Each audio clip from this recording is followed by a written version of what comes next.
বিগত ৪ বছর আমার ফেসবুকে জন্মদিনটা হাইড করা ছিল। কিন্তু হঠাৎ করে আজকে ফোন হাতে নিতেই দেখি আমার শুভাকাঙ্ক্ষীদের একটার পরে একটা টাইমলাইনে পোস্ট জন্মদিনের শুভেচ্ছা। কেউ মেসেঞ্জারে, কেউ হোয়াটসঅ্যাপে, আবার কেউ ফোনেও জন্মদিনের শুভেচ্ছা জানিয়েছেন। যারা আজকে এই পর্যন্ত আমাকে জন্মদিনের শুভেচ্ছা জানিয়েছেন সবার প্রতি আমি অত্যন্ত আনন্দিত। সবার পোস্টে এবং সবার প্রতি এজন্যে অনেক বেশি কৃতজ্ঞ। সবার প্রতি দোয়া ও ভালোবাসা রইল। তবে আমার কাছে জন্মদিনের বিষয়টা একটু উল্লেখযোগ্য বিষয় নয়। এটা হচ্ছে আমার কাছে একটা অনুশোচনার দিন। আমার কাছে জীবন থেকে আরো একটি বছর হারিয়ে গেছে। আপনাদের প্রতিটা পোস্টেই সেটাই প্রতীয়মান হয়। এবং সেটাই আমি অনুশোচনা বোধ করি যে জীবন থেকে আমার আরো একটি বছর হারিয়ে গেল। এই জীবনে আমার অর্জনটা কি?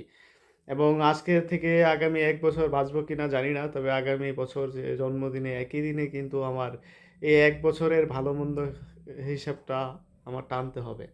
আমার কাছে সেটাই মনে হয় গত একটা বছর কেমন ছিল, কেমন কেটেছে সেটার হিসাবের দিন এই জন্মদিন।